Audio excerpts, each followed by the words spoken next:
সমালোচনা, self criticism না করতে পারলে আপনি অন্যের দোষ দিতেন, হয় বেদ নয় আমার বা অন্য কারো। আমি তাহলে পোস্ট ট্রমেটিক সিনড্রোম এই প্রসঙ্গ আমি অনেক বলে ফেলেছি, কিন্তু এই প্রত্যেকটা কথা এর থেকে অনেক বেশি কথা লেখা আছে আমার এই শিটগুলিতে, ম্যাগাজিনে। সেটা পোস্ট ট্রমেটিক সিনড্রোম সম্পর্কে আপনারা বিশেষ আকর্ষণ, বিশেষ গুরুত্ব দিয়ে পড়াশোনা করুন, আপনি অনেক পাবেন। স্যার তো সকালে বলেইছিলেন একটা মেডিসিন দিয়ে গাড়ি বাড়ি, কিন্তু আমি অতটা বলি না, ওটা স্যারের নিজস্ব অনুভূতি। আমি বলবো আপনারা আমার কথা শুনুন, কিন্তু ব্লাইন্ডলি আমাকে ফলো করবেন না, সেটা অন্যায় হবে। আপনি যাচাই করুন, কেন দেবো হাইড্রোবিনাম, দেবো না এই কারণে। তখন এক দাদা আমাকে, সিনিয়র দাদা বলছিলেন, স্যার আপনি তো বলে হাইড্রোবিনাম, আমি কিন্তু মেডোবিনাম দিতাম। আমি ছোট্ট একটু বলে দিই, এই মেডো আর হাইড্রোবিনাম, দেখুন মেডোকে আমি, আপনারা যেভাবে চেনেন আমি একটু অন্যভাবে চিনি, আমি সোজাকে অন্যভাবে চিনি, আমি শ্রীরামকে অন্যভাবে চিনেছি, শ্রীরামকে অন্যভাবে চিনেছি। কিন্তু সেই চেনাটা একটা কথাই প্রসঙ্গে কেন সাহেব বলেছেন, সম্ভবত 5 নম্বর এডিশনে প্রিফেসে সম্ভবত 11তম লাইনে এই কথা বলা আছে, আমি চেয়েছিলাম ম্যাথমেটিক্যাল লেখা হোক কথ্য ভাষায়, অফিসিয়াল ভাষায় নয়, কিন্তু বাস্তবে হলো অফিসিয়াল ভাষায়, কথ্য ভাষায় নয়। তাই আমি আমার যা লিখেছি সব কথ্য ভাষায় লিখেছি, অফিসিয়াল ভাষায় নয়। হয় রুগীর কোনো বক্তব্য তুলে ধরেছি, নইলে কেমন করে এটা হতে পারে তারা সহজ সরল ব্যাখ্যা দিয়ে দিয়েছি, কিন্তু সেই ম্যাথমেটিকাতে অফিসিয়াল ভাষা কিছু নেই। তো আমি একটু মেডোর কথাই বলি, যেহেতু উনি বলেছেন, কোথায় আছেন উনি জানি না, আমি আচ্ছা আমি এখানে তো মেডো উনি বললেন আমি কিন্তু হাইড্রোবিনাম দিতাম না, কারণ হাইড্রোবিনাম আমি জানি না, আমি মেডোবিনাম দিতাম। তো এবার বলি মেডোকে, তার আগে একটা কথা বলা বাকি রইল, সেটা বলে দিই। একটা মুদ্রার দুটো পিঠ আছে, যেমন একটা নোটের, একটা কারেন্সির দুটো পিঠ আছে, এর পাশে একটা, এর পাশে, ঠিক না? এই দুটো পিঠ হাইড্রোবিনামের। কখন জানেন? একটা মা বললো, দেখো আমার বাচ্চা জানেন আমাকে এতটুকু বিরক্ত করেনি। বিরক্ত করেনি মানে? আমি বলছি ও যখন জন্মেছে সেই মুহূর্তের কথা বলুন, কেঁদেছিল? কেউ বলবে কেঁদেছিল, কেউ বলবে না পরে কেঁদেছিল। তো বলুন ও কিছু সমস্যা, any problem? No sir, continue.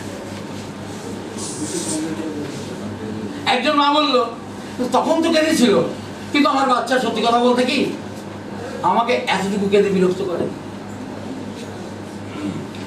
একজনের উদ্ধৃতি শুনুন, আমি আমার মায়ের কাছে শুনেছি পিঁপড়ে আমাকে কামড়ে ধরে লাল, ছোট ছোট ছোট ছোট পিঁপড়েকে গুড়ি পিঁপড়ে পড়ে তো কামড়ে লাল হয়ে থাকতো, আমি নাকি তাও কাঁদতাম না। এক আর একজন বলছেন আমার বাচ্চা প্রচন্ড গরমে গায়ে ফোসকা পড়ে গেল, কিন্তু বাচ্চা কাঁদতো না। কাঁদে না, একটা হলো বাচ্চা কাঁদে না। এবার আরেকটা পিঠে চলুন, মুদ্রার পিঠে চলুন, ভয়ঙ্কর কাঁদে। কি করলে চুপ করে? কিছুতে চুপ করে না।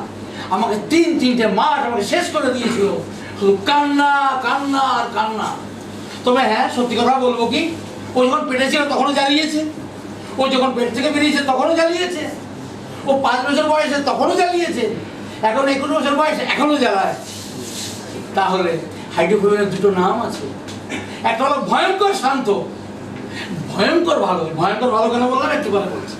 আর হচ্ছে ভয়ঙ্কর দুষ্টু, ভয়ঙ্কর চরিত্র, ভেঙে চড়ে মেরে ধরে একাকার করে দেয়। কবে থেকে? হ্যাঁ ডাক্তারবাবু তো পেট থেকে জ্বালাচ্ছে, আজও জ্বালায়। আমি তো মা, তাই ভাবি ভালো হোক, অন্য করে বলতো মরে যাক, ওর মুখ দেখতে চাই না, আমি আর পাচ্ছি না। কিন্তু আমি তো মা, এ কথা বলি কি করে? মনে কখনো কখনো হয় তুমি ওনাকে বলি তুমি দিয়েছিলে কেন, আর যদি দিলেও যদি এরকম কেন দিলে, তো নিয়ে নাও। ভয়ঙ্কর, এর নাম ভয়ঙ্কর। কিন্তু আমি যে বললাম ভয়ঙ্কর ভালো, আর একটা কথা, এটা কেন বললাম? ভালো তো ভালোই, তো ভয়ঙ্কর ভালো কেন? দেখুন গায়ে ফোসকা পড়েছে, কাঁদে না, পিঁপড়ে কামড়ে লাল করে দিয়েছে, কাঁদে না, এটা কি ভয়ঙ্কর ভালো নয়? ভালো তো ভালো, কিন্তু ভয়ঙ্কর ভালো আর একটা ভালো। আমার বাচ্চাটা মারা গেছে জানেন, মারা গেছে। আর সেজন্য না, সেই জন্য আমি কাঁদছি না। আমার বাচ্চাটা মারা গেল 5 বছরে, ওর দাদা 7-এ পড়ে, ও পড়তো 1 ও 7-এর অঙ্ক করতো, ও জানেন কবিতার লাইন যেটা আপনি বলবেন এখন বড়রা লিখেছে, আমার কান্না সেই জন্য উপরওয়ালাকে বলি তুমি দিলে তো কেড়ে দিলে কেন, না দিলে ভয়ঙ্কর ভালো। আমি লিখেছি আমার লেখার মধ্যে ভয়ঙ্কর ভালো কেন বললাম, সাংঘাতিক বুদ্ধি, সাংঘাতিক ব্রেন, কি দারুণ রেজাল্ট, 100তে 100, ভয়ঙ্কর ভালো। কেন ভয়ঙ্কর ভালো হলো? এরা বেশি দিন বাঁচে না, খুব তাড়াতাড়ি শেষ হয়ে যায়, তাই ভয়ঙ্কর ভালো। যদি আপনি হাইড্রোফোবিয়া দিতে দেরি করেন বাচ্চা খুব বেশি দিন বাঁচবে না, আদারওয়াইজ কি হবে, এই ভয়ঙ্কর ভালোটা হয়ে যাবে ভয়ঙ্কর খারাপ। তো আমার সাথে ভালো ছিল, কেমন করে এমন হলো আমি বুঝতে পারি না। আমি কি সেজন্য তাই কোনো পাপ করেছি? কেন আমার ভালো ছেলেটা এমন হয়ে গেল? ভয়ঙ্কর ভালো হাইড্রোফোবিয়া, ভয়ঙ্কর খারাপ হাইড্রোফোবিয়া। এটা হাইড্রোফোবিয়ার নিজস্ব চরিত্র। এরপর হচ্ছে মেডোরিনাম। মেডোরিনামের চরিত্র হলো ও ভীষণ ভালো থাকে, শুরুতে ভীষণ ভালো, শুরুতে শুধুই ভালো, ও কিন্তু ধীরে ধীরে ক্রমাগত খারাপ হতে থাকে। তাহলে হাইড্রোফোবিয়ার ডিফারেন্সিয়েট করবো কেমন করে? হাইড্রোফোবিয়া নাম এরকম ধীরে, ওর কাছে ধীর বলে কিছু নেই, তো ভয়ঙ্কর। ওর ধীর কি, আজ ভালো তো কাল খারাপ, ভয়ঙ্কর পরিবর্তন। আর যা হবে ফটাফট, যেমন একবার সিমটা ডেভেলপ করলে খুব বেশি 3 দিন বাঁচে, খতম। তাই কোনো ধীর, সুস্থির, শান্ত এসব ওর জীবনে কিছু নেই। যা হবে ফটাফট কাজ শেষ করো, চলো মানে উপরে চলো। সেই জন্য মেডো চরিত্রে এই দিকটা নেই। মেডো আজ ভালো আছে, ধীরে ধীরে খারাপ হচ্ছে। আগে দেখছো অঙ্কে 100তে 100 পেত, তারপরে 100 কমতে শুরু করলো, আজকে তো 30 থেকেও কমে গেল। কি হলো আমার? আর কি মেডোকে আমি কিভাবে আর চিনি? মেডো এবং সুজা সাইকোটিক মেডিসিনের মধ্যে আমি দুটোকে চয়েস করেছি। এদের অতীত হচ্ছে মানে অল্প বয়সটা, মানে জীবন শুরুটা, বিগিনিং অফ লাইফ বা আর্লি লাইফ হলো, এরা খুব পরিবার কেন্দ্রিক হয়। কিরকম? ছোট বাচ্চা, কিন্তু আমি ডাক্তার আমাকে দেখাতে এসছে, আমার কোলে যাবে না, কিন্তু ও যাদেরকে চেনে মানে ওর পরিবার, ওর মা, ওর বাবা, ওর দাদা, ওর দিদি, ওর ভাই বোন, ওদের কোলে যাবে, ওদের কাছে ঘুরে যাবে। পাশের বাড়ির লোক কোলে নিতে গেলে নেবে না। সাইকোটিক অ্যান্টিসাইকোটিক মেডিসিন বাজারে প্রচুর আছে, কিন্তু আমি দুটোকে চয়েস করেছি। আপনারা ইউজ করবেন, আপনারা জানবেন, সেটা আপনাদের ব্যাপারে আমি কিছু বলবো না, কিন্তু আপনারা শুধু আমার কাছে এই দুটো শুনুন। এই ছোট বাচ্চারা জন্মাবার পরে কেমন করে বোঝা যায়? আমি বলেছিলাম সরিনামের কথা। সরিনাম বাচ্চা যদি আজ জন্মায়, আপনি 24 ঘন্টার মধ্যে বলতে পারবেন এই বাচ্চা কিন্তু সরিনাম হতে যাচ্ছে। কেন? দিনে ঘুমোয়, রাতে কাঁদে, দিনে বিছানায় শুয়ে ঘুমোয়, রাতে কোলে শুয়ে ঘুমোয়। বলেছিলাম সরিনামকে কেমন করে চট করে বুঝবেন, বাকিটুকু এখন বলা বাকি আছে, পরে বলবো। ঠিক তেমন করে তুজা এবং মেডো এই সাইকোটিক ড্রাগগুলি, অ্যান্টিসাইকোটিক ড্রাগগুলি কিন্তু পরিবার কেন্দ্রিক, মানে এরা শুধু পরিবারকে বোঝে। কবে থেকে? একদম ছোট্টবেলা থেকে। বড় হয়েও পরিবারকেই বোঝে। আর জিজ্ঞেস করুন তুই বড় হয়ে কি করতে চাও? এই হচ্ছে, এই ভাবুন, ডাক্তার অথবা উকিল যাও, কোনো জাজ হতে চাই যাও। কেন গো? আসলে আমার মাকে খুব কষ্ট পেতে দেখেছিল ছোটবেলায়, আমার মায়ের কষ্ট দূর করতে এই করবো, ওই করবো, সেই করবো, আমার বাবার জন্য এই করবো, আমার ভাইয়ের জন্য এই করবো, সব পরিবারের কথা বলবে।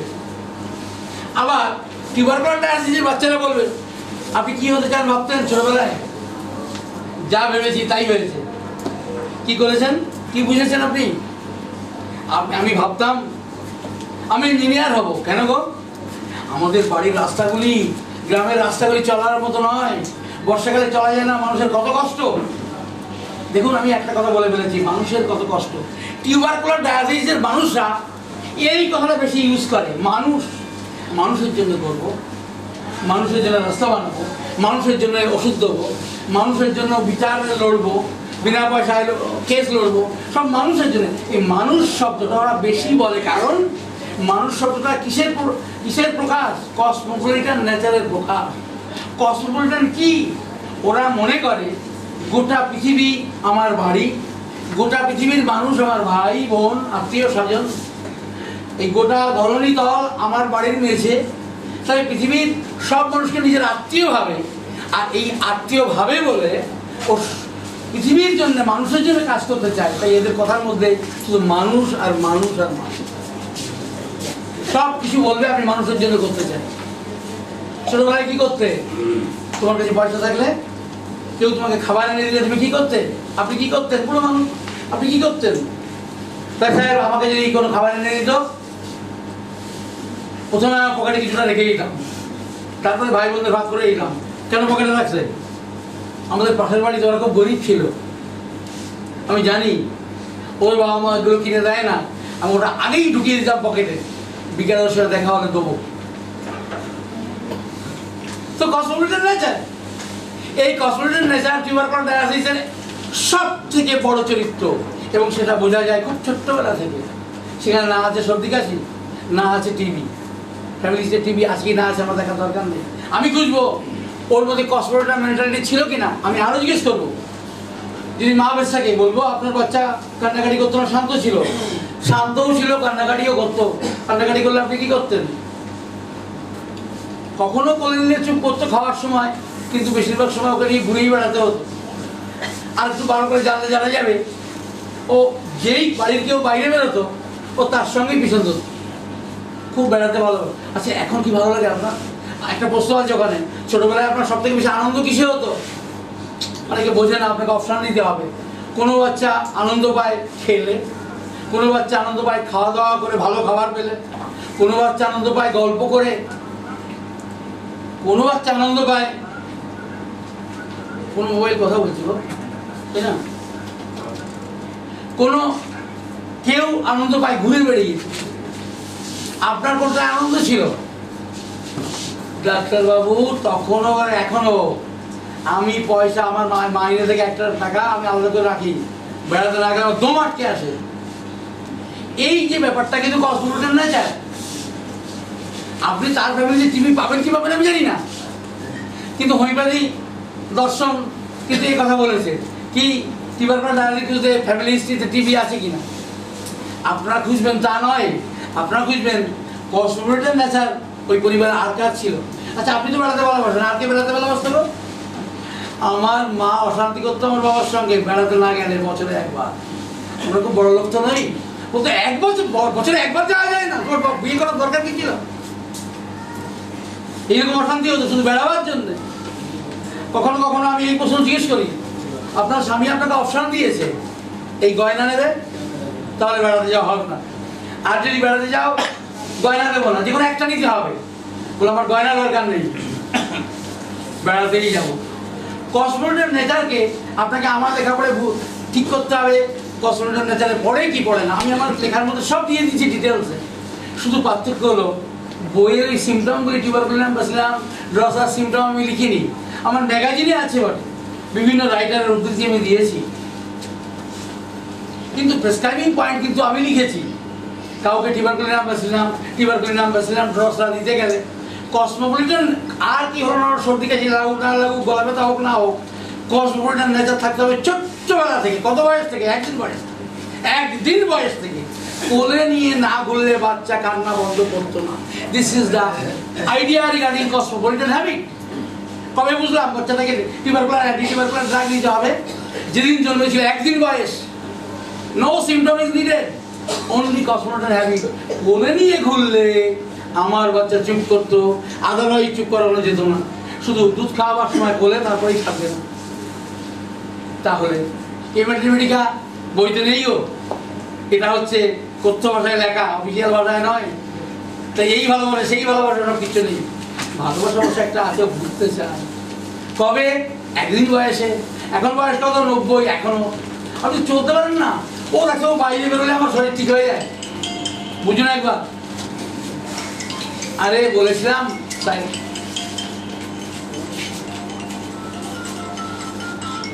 বন্ধ করে দেন। বন্ধ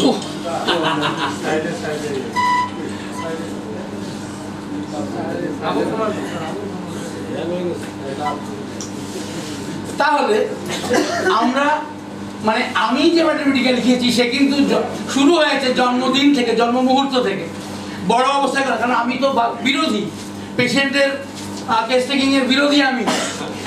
আমি বিরোধী এই অর্থে, আমি বলেছি পেশেন্টকে, তাকে আপনি পয়সা নেবেন, তার কথা তো শুনতেই হবে আপনাকে, কি ভালো কি খারাপ, কিসে হলো কিসে বাড়ি যেতে, সব শুনতে হবে।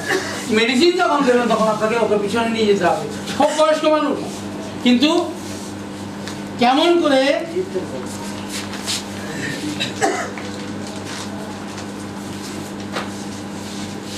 একটা 90 বছরের মানুষকে 9 ঘন্টায় বছরের বয়সে ফিরিয়ে নিয়ে যাবেন, এই লেখার মধ্যে সেই কাহানি আছে। ফলে আমার কাছে কত বয়সের লোক এসেছে এটা আমার কাছে বড় কথা নয়, কারণ এই আমার কাছে সিক্স সেন্স আছে, আমার কাছে বুদ্ধি আছে। ওই লোকটাকে আমি বলবো, আমি আপনাকে মনে করিয়ে দেবো, কারণ উনি আমাকে প্রথমেই বলে দিয়েছেন, দেখো বাবা আমি কিন্তু ছোটবেলার কথা কিছু বলতে পারবো না, কারণ আমি কাল রাতে কি দেখেছি জানি না। আমি তো আছি, আপনি এত ভাবছেন কেন বলুন তো? আপনার ওই কপালের এই পাশটা ক্ষতটা কিসের? মা একদিন রেগে গিয়ে চেলে বেড়েছিল, কারণ একটু খুব শান্ত ছিলেন বলুন। আমি খুব দুষ্টু ছিলাম, এই যে বললেন মনে করতে পারছেন না, এখন সব মনে করতে পারছেন। আর কি জন্য মার খেতেন, ইত্যাদি ইত্যাদি, আর ইত্যাদি ইত্যাদি, তারপর তারপর তারপর ইত্যাদি ইত্যাদি, সবটাই এড়ে যাবে। ওই লোকটা আরো বেশি ভালো করে বলবে অতীতটাকে, যে বলেছিল আমি কালকে রাতটা মনে করতে পারি। ফলে ম্যাথমেটিক্যাল যদি পড়তে হয় আপনাদের সবগুলি পড়ুন, কিন্তু আগে আমারগুলি পড়ুন, পরে আপনি আপনাদের ম্যাথমেটিক্যাল ওগুলো তো পড়েছেনই এত বছর। সেই জন্যে আমার এই ম্যাথমেটিক্যাল পড়ুন আগে। আমি সেখানে মানুষের উদ্ধৃতি তুলে দিয়েছি, একটি বাচ্চা, আমি প্রত্যেকটা ড্রাগকে এভাবে লিখেছি, জন্মকালে কেমন থাকে, তারপর যখন একটু বড় হয় তখন কেমন থাকে, যখন কৈশোরে পৌঁছায় তখন কেমন থাকে, যখন যৌবনে পৌঁছায় তখন কেমন থাকে, যখন পরিণত বয়সে পৌঁছায় তখন কেমন থাকে, যখন বার্ধক্যে পৌঁছায় তখন কেমন থাকে। প্রত্যেকটা ড্রাগকে আমি এভাবে লিখেছি। ফলে আপনাকে কোনো ড্রাগে কোনো পেশেন্টকে জন্য মেডিসিন ঠিক করতে আপনাকে খুব বেশি করে এগুলোর পেছনে করতে হবে না, তবে আপনি সেইটা নেবেন যেইটা আপনাকে আর্লিয়ার এজকে স্যাটিসফাই করে, সেই ড্রাগটাকে আপনি ফার্স্ট চয়েস করবেন। দেখুন আমার কাছে তো সব ড্রাগের চরিত্র আছে, সব ড্রাগ, কিন্তু আমি নেব কোন ড্রাগটাকে, যেটা আমার বিদ্যাপত্তি মানে হলো প্যাটার্নাল সাইড, ম্যাটার্নাল সাইড এবং পেশেন্টের নিজস্ব কথাবার্তাগুলি যে ড্রাগটাকে, যে মায়াজমকে স্যাটিসফাই করবে, আমি তাকে দিয়ে সেইখানেই ঢুকবো। বেশ চললো 6 মাস কি 1 বছর কি 2 বছর, পেশেন্ট আসেনি 5 বছর, আপনি জানেন পেশেন্ট ভেঙে গেছে, কিন্তু অনেকদিন পর পেশেন্টের ফোন, তারপর আমি 3টে রুগী পাঠাচ্ছি, আরে রুগীর গুলি মারুন, আপনি কেমন আছেন? আমি তো ভালো আছি, তাই তো আর যাইনি। তখন আপনি বুঝলেন কি আমার রুগী সত্যি ভালো আছে, 1 ডোজ খেয়ে 5 বছর ভালো আছে, তাই রুগী পাঠাচ্ছে। তা আপনি আসবেন না? আসবো, এখন ভালো আছি তো, পরে পরে যাবো। তাহলে এরপরে ধরুন পেশেন্ট সত্যি সত্যি এলো 7 বছর পরে, কি হয়েছে? জ্বর হয়েছে ডাক্তারবাবু। তো জ্বর হলো তার জন্য আসতে হলো না, মানে আপনি তো বলেছিলেন গরম জল খেতে, খেয়েছিলাম, জ্বরটা কমছে না। আমি এবার কি করবো? আমি দেখবো ওনাকে কি ওষুধ দিয়েছিলাম, সেই পোটেন্সি, সেই মেডিসিন আরেকবার দেবো। কারণ 7 বছর যখন একটা মানুষ ভালো আছে, উনি আবার মিথ্যা বলছেন কিনা সেটা আবার যাচাই করবেন। কারণ মাঝখানে যে মাথা ব্যথা হয়েছিল ওষুধ খাননি, আপনি কি করে জানলেন? হ্যাঁ ডাক্তার ব্যথা হয়েছিল, গরম জল খেয়ে চলে গেছে। কেন? এর আগে তো আপনার জ্বর হয়েছিল, সেবারও গরম জল খেয়ে গেছিল, এবার যায়নি, তাই তো এলাম। আমি খুঁজবো আমি কি ড্রাগ দিয়েছিলাম, কত পোটেন্সি দিয়েছিলাম, ওটাই আবার রিপিট করবো 7 বছর পরে। কেন 7 বছর ভালো রইল একটা মানুষ? ভালো রইল এই জন্যে, অ্যাকচুয়ালি ভালো ছিল না। আমরা ওষুধ দিয়ে কি করেছিলাম, ভাইটাল ফোর্সকে, দুর্বল ভাইটাল ফোর্সকে আমরা হেলদি মানে স্টিমুলেট করে দিয়েছিলাম। সেই ব্যাপারটা ঢুকেছে না, গরম জলে থরি না নকশা। কিন্তু আপনি যে সঠিক মেডিসিন দেন আজ, আর এরপরে কোনো সমস্যা হলে তো আমার কষ্ট আবার বেড়ে গেছে। কিন্তু আপনি প্লিজ ওষুধ না দিয়ে বলবো আপনাকে 3 কাপ গরম জল খেয়ে ফোন করুন, যদি না কমে ও ফোন করবে না, 3 কাপ গরম জল খাওয়ার মধ্যেও ঠিক হয়ে গেছে। সেই জন্য একবার মেডিসিন পড়ার পরে 24 ঘন্টা 48 ঘন্টার মাথায় রোগী ফোন করলো, এখন ওরা কমে গেছে, এটা বেড়ে গেছে, আপনার প্রেসক্রিপশন হবে গরম জল। গরম জল খেলে যায় নাকি? আপনি খান, না করলে ফোন করে ওষুধ বলে দেবো, রোগী ফোন করবে না। প্রোভাইডেড যদি মেডিসিনটা ঠিকঠাক থেকে থাকে মানুষের জন্য, পেশেন্টের জন্য নয়। তাহলে একটা কথা আরেকবার বলা যায় কি, তাহলে ওষুধটা কিসের জন্য দেওয়া হয়েছিল? ভাইটাল ফোর্সকে রেকটিফাই করছে। ভাইটাল ফোর্স, যে ভাইটাল ফোর্স এতগুলো সাইকেলের মধ্যেও এনসার্কেল হয়ে আছে, তাকে ওই সার্কেলগুলোকে চুপচাপ একটু আবসা করে দিয়ে ওকে সুস্থ হেলদি অবস্থায় পৌঁছে দেবো। কারণ আমাদেরকে এইখানে পৌঁছে দিয়েছে কে? Vital force. আমি মায়ের ত্যাগ করেছিলাম, কিন্তু সবারই তাই নিয়ম আছে না। এমন বাচ্চা জন্মায় মাথার খুলি হয়নি, অ্যানাউন্সার। এমন বাচ্চা জন্মায় বুকের খাঁচা হয়, এমন বাচ্চা জন্মায় হৃৎপিণ্ডের নালী জোড়েনি, এরকম বহু রকম সব নিয়ে জন্মায়। আর আপনারা তো শুনলেন একটু আগে 1.5 মাসে কেন অ্যাবোর্ট হয়ে গেল, কেউ জানেন না, বুঝতে পারেনি। তাই যদি হয় তাহলে আমরা এক কোষ থেকে সবাই বড় হয়ে পেট থেকে বাইরে আসবো, এর কোনো নিশ্চয়তা নেই। তাহলে যদি আমরা কেউ সুস্থ শরীরে পৃথিবীতে আসি মায়ের পেট থেকে, সেটা কে এনেছে? ভাইটাল ফোর্স এনেছে। আমাদের প্রেসক্রিপশনের একমাত্র টার্গেট হলো জ্বর নয়, কাশি নয়, গলা ব্যথা নয়, গিট ব্যথা নয়, ডিস্ক কোলাপস নয়, আর্থারাইটিস নয়, ভাইটাল ফোর্স টার্গেট। কারণ ভাইটাল ফোর্সই অনন্ত ক্ষমতার অধিকারী, এইবারে সব কিছু থেকে রুখতে। আমার মোবাইল তো বাইরে ঘরে রয়ে গেছে, আমি কালকে দেখাবো, যেখানে ঢাকা থেকে টেস্ট করে বলেছে যার চিকিৎসা ছিল টাটা সেন্টার। আমি স্যারকে কালকে দেখিয়েছি, no malignancy, no granuloma is seen. অথচ এই ক্যান্সারের জন্যই তারা আমার কাছে এসেছিল গোপালগঞ্জে। তখন আমি কোনো রকম দেখেছিলাম, পরে ওরা কলকাতাকে দেখিয়েছিল। যখন আমাকে দেখাতে যায় রক্ত হিমোগ্লোবিন পৌঁছেছিল 3-এ। ওখানে ওরা দেরি করতে চাইছিল না, আমি ওষুধ দিয়ে ওদেরকে দেশে পাঠিয়ে দিই। উনি এখন ঢাকাতে আছেন, উনি আসতে চেয়েছিলেন, ওনার স্বামী এসেছিল ওষুধ দিতে, আমি দিয়ে দিয়েছি। ওনার খুব ইচ্ছা ছিল আমার সঙ্গে দেখা করবে, আমি বলেছি না, হেলিকপ্টারে দিয়ে আনতে পারেন আনুন, কারণ ফিজিক্যাল এক্সারসাইজ ওনার কষ্ট বাড়বে। ওনার প্রতিনিয়ত রক্ত বেরিয়ে যেত শরীর থেকে, আর প্রচণ্ড যন্ত্র ছটফট করতেন। বলুন না, হোমিওপ্যাথি শুধু এমন কি আছে যেখানে মরফিন ইঞ্জেকশন নির্দিষ্ট সময় পরে যন্ত্রণা আবার শুরু হয়ে যায়? কি আছে হোমিওপ্যাথি ওষুধে? উনি ওষুধ সরি নামে আছে না, উনি রাতে ঘুমোন, উনি ক্ষুধার খাবার খান। উনি বলেছেন ওনার স্বামীর মুখে, উনি বললেন যে আমার স্ত্রী বলেছে ওনার সঙ্গে দেখা না হলে আমি হয়তো কবেই মারা যেতাম। তো নিশ্চয়ই হোমিওপ্যাথি ওষুধ এরকম অ্যান্টি ক্যান্সারাস কোনো ড্রাগ নেই? কি আছে? আছে ভাইটাল ফোর্সকে ডিজিজ অবস্থা থেকে হেলদি অবস্থা ফিরিয়ে দেওয়া। আমি তাই আপনাদেরকে বলতে এসেছি, ভাই রুগীর কথা ভুলে যান, ভাইটাল ফোর্স কোন ড্রাগের, ভাইটাল ফোর্সের কী চরিত্র সেটা বুঝুন এবং তাকে হেলদি করবার চেষ্টা করুন। জ্বর আপনাদের সাথে তো আমার নিজেই যথেষ্ট। জ্বর তো কমা, ওই তো লেখা আছে no malignancy, no granuloma is seen. কে করেছে? Vital force. আমি করিনি। আমি সরিনাম পিপিমিলেসিমাল দিয়ে তার ভাইটাল ফোর্সকে চাঙ্গা রেখেছি, এটাই আমার ডিউটি ছিল, আমি তাই করেছি। ক্যান্সারের জন্য কমাবার আমার কি সাধ্য? মরফিন ইঞ্জেকশন যেখানে পারে না। তাই যদি হয় তাহলে ভাইটাল ফোর্সকে ঠিক করে আমরা জ্বর, সর্দি, কাশি, গলা আমরা সব ঠিক করতে পারি। তাই রোগীর কথা শুনবো, ওষুধ দেবো তার ভাইটাল ফোর্সকে।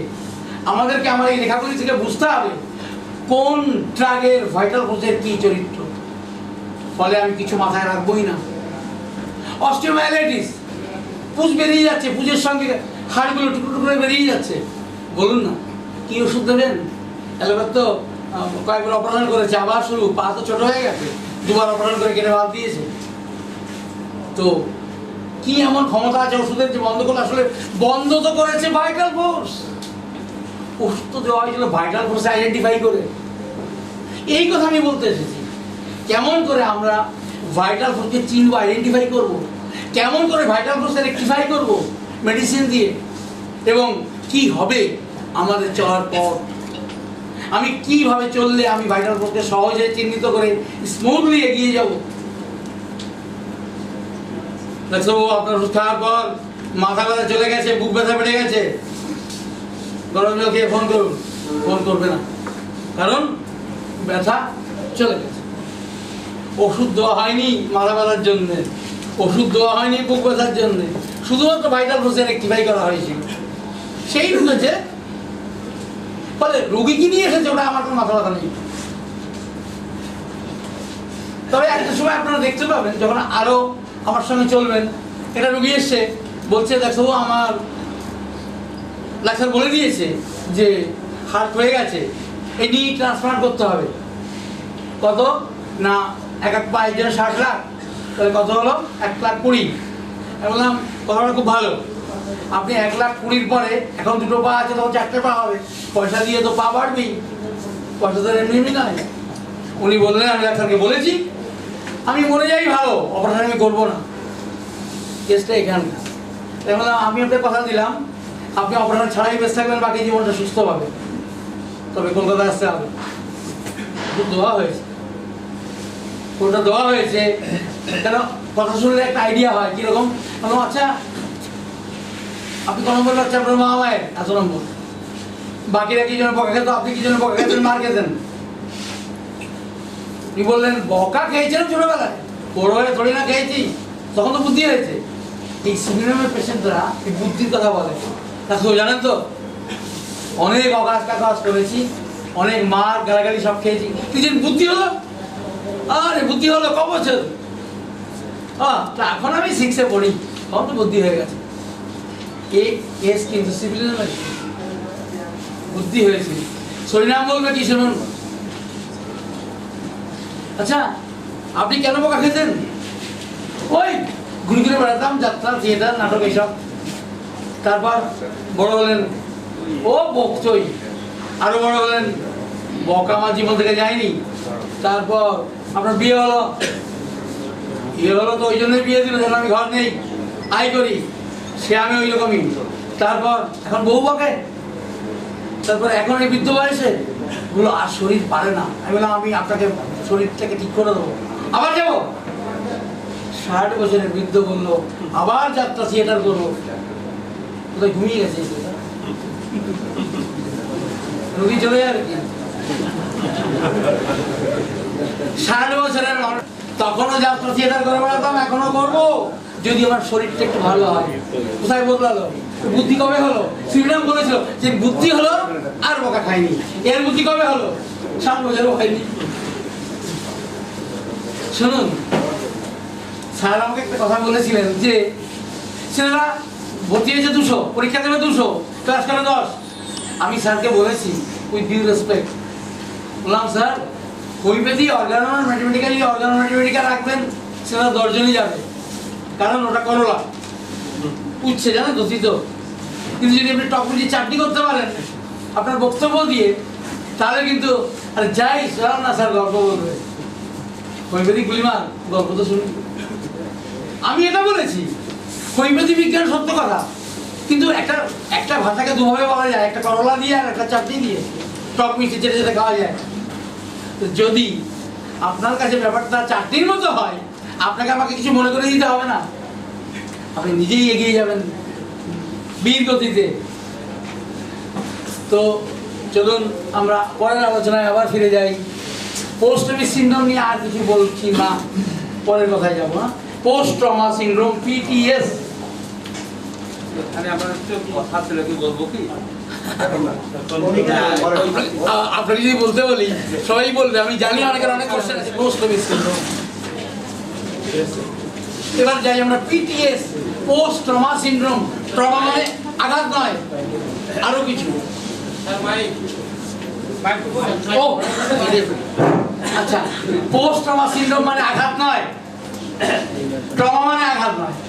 শুনুন কে না বলছেন, তা কার্বোমের চ্যাপ্টারে সম্ভবত 33 নম্বর প্যারাগ্রাফে হবে, 30 আর 33 বলছেন, প্লিজ আপনারা বাংলা পড়বেন না যেন, কেমন দোয়াই আপনার Bangla, please mathematical Organon Bangla পড়বেন না, ইংলিশে পড়বেন, ইংরাজি শিখবেন, কষ্ট করবেন। কীরকম ব্যাপারটা, আমি ইউনিভার্সিটি ও দেশে, আমি এদেশ থেকে, শুনুন আমার বাড়ি কিন্তু এদেশে, হ্যাঁ আমি হচ্ছে BL কলেজে পড়তাম 73 সালে, না দৌলতপুর BL কলেজ। আমি জন্মেছি লোহাগাড়া থানা, বসপটি গ্রাম। আমি লোহাগাড়া স্কুল থেকে আমি মাধ্যমিক পাস করি, এরপর BL কলেজে পড়ার জন্য আমি দৌলতপুর চলে যাই। 2 বছর পড়ার পর আমার মা, যেহেতু আমাদের কোনো আত্মীয় দেশে নেই, আমার মা আমাকে ওখানে রেখে আসেন। আমি ও দেশ থেকে ইউনিভার্সিটি পাস করি, তারপর গ্র্যাজুয়েট হই। কি জন্য কথা বলতে গেলাম, ইংলিশ বাংলা। তো আমি এই 12 ক্লাস পর্যন্ত মানে ইন্টারমিডিয়েট পর্যন্ত আমি বাংলায় পড়েছি। ও দেশে গিয়ে বিএসসি তখনও সায়েন্স, বিএসসি তখনও বাংলায় কোনো বই লেখা হয়নি, আমার পরে হয়েছে। এইবার তো বড় বড় মোটা মোটা বই, তখন ইংলিশে, কিন্তু এখন কিন্তু আমি ইংলিশে লিখি, নিজে নিজে লিখি ইংলিশে। সেই জন্যে ভয় আমারও লেগেছিল, আপনাদেরও লাগুক, আমি তা চাই। সেই ভয়কে জয় করে আপনি আসুন, আবার নতুন করে শুরু করুন। আমিও জানি আন্দোলনের মানে, আমিও জানি ফিলোসফির মানে, কারণ আপনি ফিলোসফির মানে ভালো না বুঝতে পারেন। আমি অবশ্য লিখেছি, স্যার বাংলা করেছেন, আপনার সব কঠিন দিকগুলিকে স্যার সহজ করে দিয়েছেন। তো সেই জন্য কিন্তু আপনারা নিজেরাও পড়াশোনা করুন, কয়েকটা চ্যাপ্টার জেনে নিন। আমিও পড়াশোনা করি, কেন ফিলোসফি এখনো পড়ছি, চেষ্টা করছি আরও ওষুধ বাড়াবার জন্যে, কিন্তু অনেক চেষ্টা করে আরও এগোতে পারিনি। আপনারা যদি আমাকে একটু করে হেল্প করেন, আমি সেসব ওষুধ নিয়ে ভাববো। কারণ আপনারা আমার লেখা যখন পড়বেন, আমি 150-র উপর ড্রাগ নিয়ে কাজ করেছি, সেখান থেকে আমি কমিয়ে 10-এ এনেছি। এর মানে এই নয় 10 নিয়েই কাজ করেছি, 150 দেশি বিদেশি ড্রাগ নিয়ে বাইরে থেকে বই আনিয়েছি। কুরিয়ার কস্ট নয়, শুধু ওই ইন্স্যুরেন্স কস্ট ছিল 15,000 টাকা। এমন এমন বই আছে, শুধু ইন্স্যুরেন্স, বইয়ের দাম আলাদা। বইটা ঠিকঠাক না পৌঁছে গেলে কোম্পানি টাকাও দেবে আমাকে, সেই ইন্স্যুরেন্স করা হয়েছিল। সেই সব বাইরে থেকে বই এনে আমি পড়াশোনা করেছি, লিখেছি, দেখবেন আমার বইগুলোতে আছে। তো এই বইগুলো যে বইগুলো আমি আনিনি, যেটা আমার দেশে রয়ে গেছে, আপনারা যদি কখনো পড়তে জানতে ইচ্ছা করে তাহলে আমার দেশে আসুন। বাকি 2015 সাল থেকে এইগুলো বই বছরে 2টো করে বের হয়, আরও আছে কপি। এখানে যদি হয় কত 2 বছর, এই 1.5 বছরেরটা আছে, তার মানে বাকি আছে হচ্ছে 3 বছর, 4 বছরেরটা বোধ হয়। তো সেই সব বইগুলো পড়লে আপনারা বুঝতে পারবেন।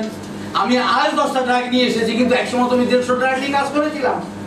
আমি মুখ ফিরিয়ে নিয়েছি, এমনি এমনি নয়, সেগুলো নিয়ে কাজ করেছি, লেখালেখি করেছি। তারপরে যখন দেখেছি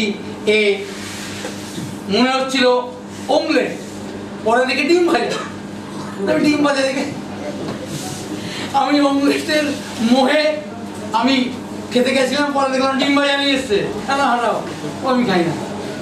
তো সেই জন্যে আমি ওগুলো নিয়ে কাজ করেছি।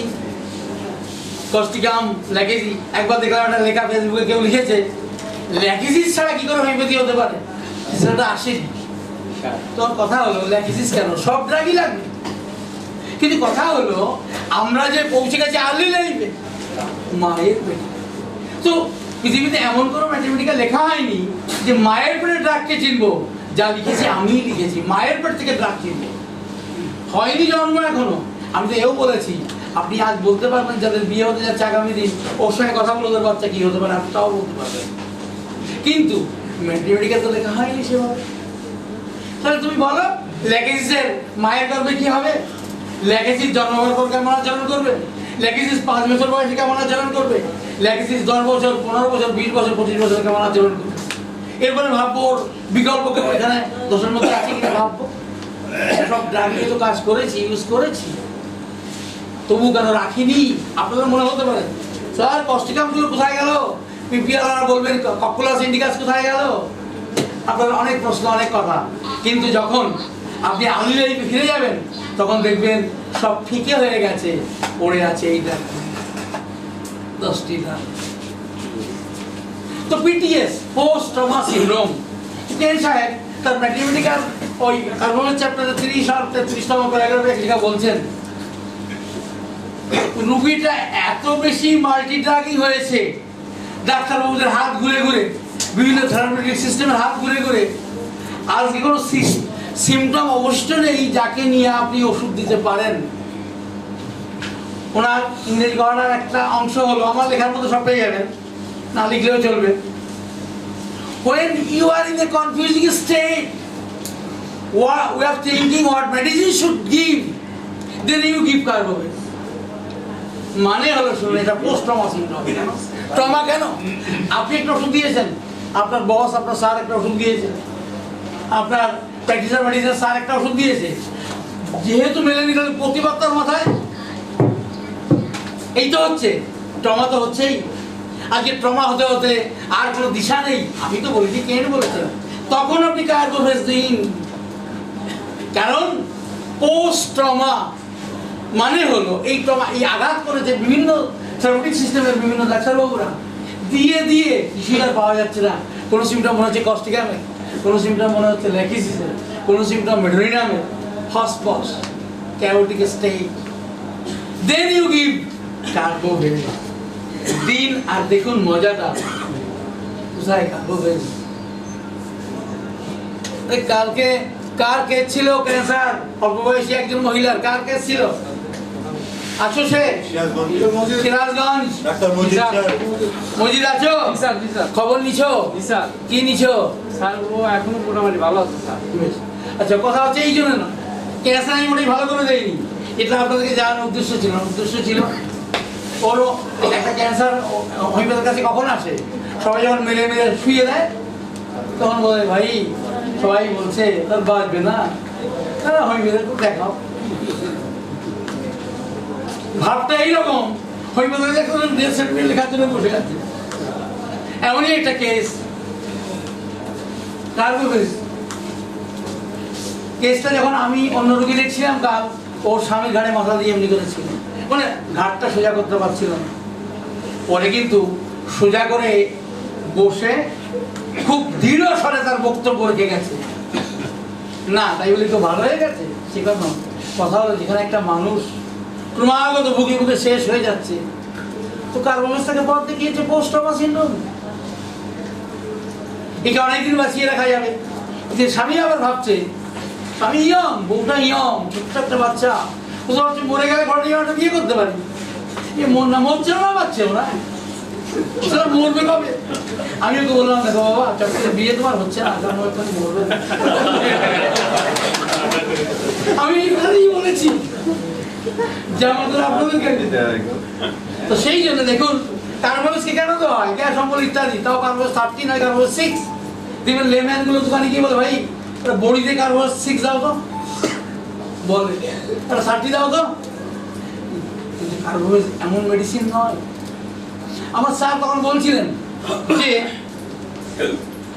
অ্যাক্সিডেন্টে আর্নিকা, সিমফাইটাম, রুটা, হাইপেরিকাম এদের দরকার নিশ্চয়ই আছে, কিন্তু কথা হলো কিসের জন্য আছে? আঘাতের জন্য আছে। আমি স্যারকে একটু রেকটিফাই করে বলছি, অ্যাকচুয়ালি আমাদের মেডিসিন কিছু নেই আঘাতের জন্য, তার মানে ওষুধ নেই, আছে তো বটেই। এই লোকটাকে আগের দিন দেওয়া হয়েছিল ব্যাসিলিনাম, কেন ইত্যাদি। কল্পনাটাই ভাবি, ছোটবেলায় মায়ের কোলে কোলে ঘুরতো, কারো কারো কোলে কোলে আত্মার কোলে চলে যেত, মা খুঁজে বেড়াতো বাচ্চা আমার কোথায়। এই যে দেখুন এই টিউবারকুলার ডায়াবেটিস বাচ্চারা, মা বুঝতে পারে বুকটা টান টান করে, দুধ এসেছে মানে বাচ্চা খিদে পেয়েছে। আর এই বাচ্চাগুলো এমন বল না, ও ঘুরতে পারলে না থাকে ক্ষুধা, না থাকে ঘুম, ও তো লোকের পড়ায় রয়েছে। মা খুঁজছে, আরে ও নিশ্চয়ই খিদে পেয়েছে, খাচ্ছে। অনেক খোঁজাখুঁজির পর দেখলে এক বাড়িতে বসে ওই কোলে কোলে তো হাসি খুশি করতো, এই তোমার বাচ্চাটাকে তাহলে ও খিদে পেয়েছে, তোমার বাচ্চা খাওয়া তো আমি দিয়ে আসলাম, তুমি মিঠা আমাকে বকছো কেন? ও দেখো তোমার বাচ্চা কি করছে, হাসছে, দেখো।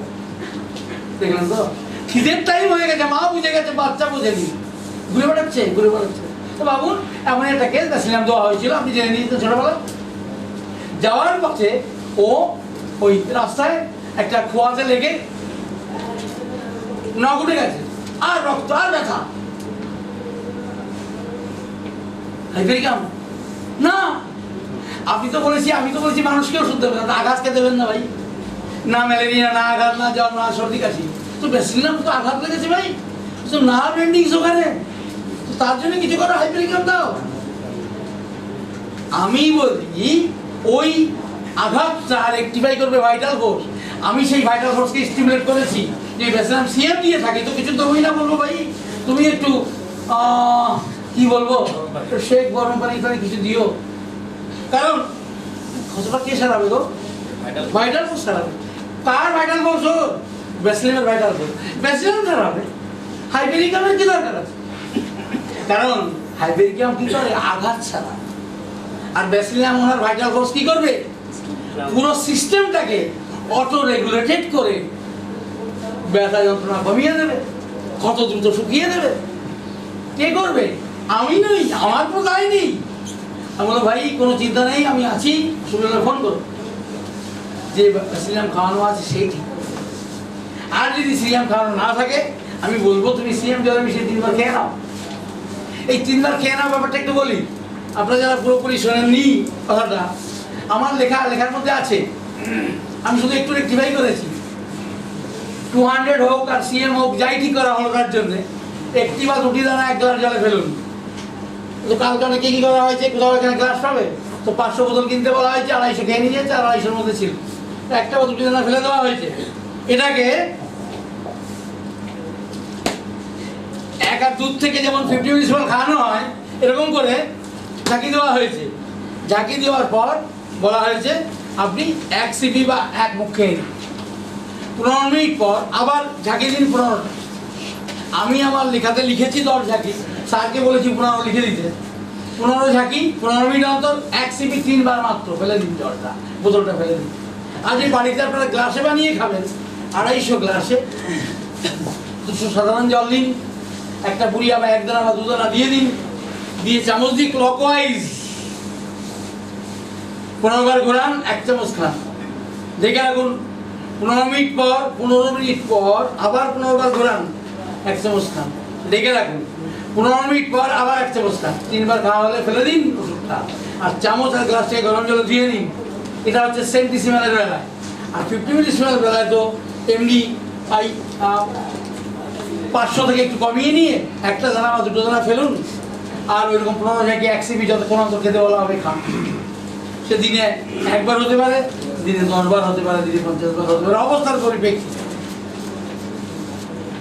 প্রবলেম আছে তো সেন্টিসিমেলেই যাবেন, লেখা আছে সব আমার লেখার মধ্যে। তো এই যে সেন্টিসিমেল দিলেন, আপনি শুরু করবেন কোথা থেকে? কমপক্ষে 200। কিন্তু যদি হাইলি ইনফেকশাস ডিজিজ হয়, বারবার এই ইনফেকশন ঘুরে ঘুরে আসছে, সেটা ভাববার কোনো দরকার নেই, আপনি সিএমই দেবেন। কোন ড্রাগ? সে তো যা হিসাবে হবে তাই, ছোটবেলায় সে কী করতো, মায়ের গর্ভে সে কী করতো ইত্যাদি। তাহলে পোটেন্সির ব্যাপারটা নিয়ে আমি ডিটেলস কিছু বলবো না, কারণ সব লেখা আছে। শুধু 10টি 15 করেছি এই পার্থক্য, বাকিটুকু আর বললাম। মেন্টালি ডিস্টার্ব হলে 50 মিলিসিমেল, ফিজিক্যালি ডিস্টার্ব হলে সেন্টিসিমেল।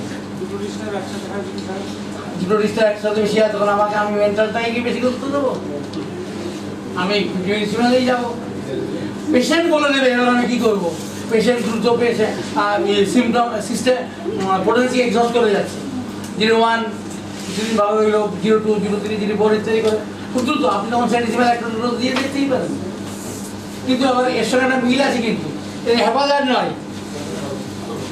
এ নিয়ে একটা লেখার মধ্যে আছে। এটা কেমন করে পোটেন্সি ঠিক করতে হয় দেখুন। এটা লিখেছে রঞ্জন শঙ্করন, 6-এর এগেনস্টে 01, 02।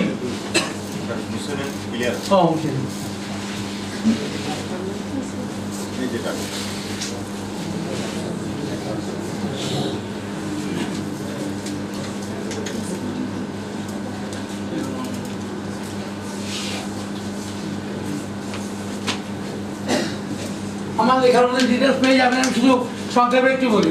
6 পোটেন্সির এগেনস্টে 50 মিলিসিমেল হলো 0/1, 0/2। 30 এগেনস্টে 50 মিলিসিমেল হলো 0/3, 0/4। 200 এগেনস্টে 50 মিলিসিমেল হলো 0/5, 0/6। 1 ml এগেনস্টে হলো 0/7, 0/8। 10 ml এগেনস্টে 0/9, 0/10। 50 ml এগেনস্টে 0/11, 0/12। CML এগেনস্টে 0/13, 0/14। এই হচ্ছে ডক্টর রঞ্জন শঙ্করের হিসাব। মানে আপনি 200 দিয়েছিলেন, তোকে ঠিকঠাক ছিল। 1 ml, ও 200 or 500, তো ভাবুন 500 ঢুকে নিতে পারলো না। ওটাই তো ভালো ছিলাম, এটা তো কষ্ট হচ্ছে আমার। তাহলে কি হলো? 200 কি ছিল 56, আপনি 06 এ যাবেন। 06 দেখুন কমার ভালো হইলো, তারপরে 07 এ যাবেন। আপনার জামা এই দেখে এই অশান্তি করার দরকার নেই। কারণ দেখুন 200 পর 500 অনেকটা গ্যাপ, 500 পরে 1000 আরো কিছু অনেকটা গ্যাপ, 1000 থেকে 10,000 আরো গ্যাপ, 10 থেকে 50,000 আরো গ্যাপ, 50 থেকে 1 লাখ আরো গ্যাপ। কিন্তু এখানে তো আপনি ইচ্ছা করলেই 1 2 3 4 5 6 7 8 দিতেই পারেন। ডায়াবেটিস যদি থাকে, কথা হলো ডায়াবেটিসটা এখানে খুব বড় ফ্যাক্টর হবে না, নির্ভর করছে। ওই জন্য বলা হয় আপনি আগে 1 ডোজ 200 দিন, দিয়ে শুনুন, দিয়ে আপনি আইডিয়া করে নিন এর সিস্টেম 200 কে নিতে পারলো কি পারবে। যদি দেখলেন বেড়ে গেছে তো ফাইন, আপনি 0.5 এর পরে চলুন।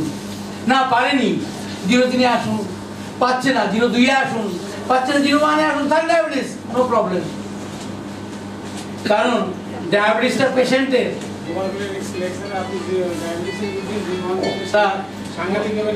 হ্যাঁ বলেছিলাম আমি, পরে 0.1 দিয়ে দেখেছি এরকম কিছু হচ্ছে না। সেইটা নয়, কথা হলো ডায়াবেটিস কেসে কি থাকে বলতো, অ্যাক্টিভ ডায়াবেটিস মেলাইটাস কি চিনি দিলে পিঁপড়ে আসে। ডায়াবেটিস থাকলে ব্যাকটেরিয়া ভাইরাস খুব সহজে অ্যাট্রাক্টেড হয়। তো 0.1 কি করে না, ওদেরকে পকেট করতে সাহায্য করে। আপনি এমন কেস পেতে পারবেন, কখনো দেখবেন বুকে একটা ইনফেকশন ছিল, আপনি জানেন না, পেশেন্ট আপনাকে অ্যালার্ট করেনি, কিছু বলেনি, আপনি বললেন 0.1 বানিয়ে দিয়েছেন। 8 ঘন্টার মধ্যে পেশেন্ট বললেন তোমার কি আসছে, তারপরে আপনি বুঝে নিন আপনার কাছে ব্লাড রিপোর্ট ছিল না, নিউট্রোফিলের সব থেকে কি আর নিউট্রোফিল বেশি হয়। ইনফেকশন বেশি থাকলে অ্যাকিউট ইনফেকশন নিউট্রোফিল বেশি হয়, ক্রনিক ইনফেকশন লিম্ফোসাইট বেশি হয়। তো আপনাকে তো পেশেন্ট পড়ি সবসময় দেখাবেন না, না তো ওই যাবি ব্লাড পরীক্ষা করে এসেছি দেখুন নিউট্রোফিল দেখাবেন। আপনি জানেন আপনি অ্যাডভান্স কেস হিসেবে 0.1 চালু করেছেন, 8 ঘন্টার মধ্যেই রুগী বলবে তোমার ক্যান্সার স্যার ব্যবস্থা করুন, আমি মারা যাবো। তো বুঝে নিন হাই ইনফেকশন ছিল ভিতরে, সঙ্গে সঙ্গে আপনি 3 শুরু করুন বা 2 শুরু করুন।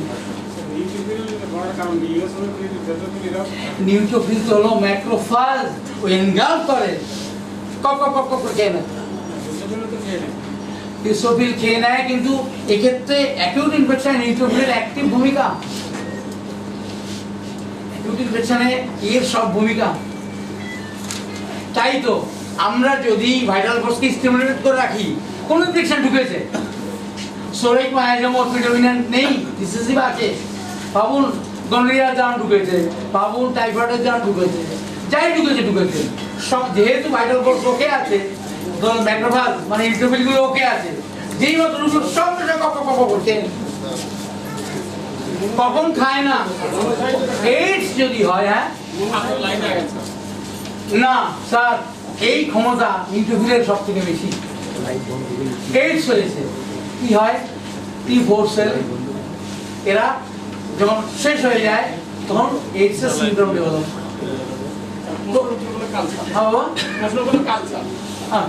হ্যাঁ স্যার ঠিক আছে। এরপর পোস্টমাই হচ্ছিল,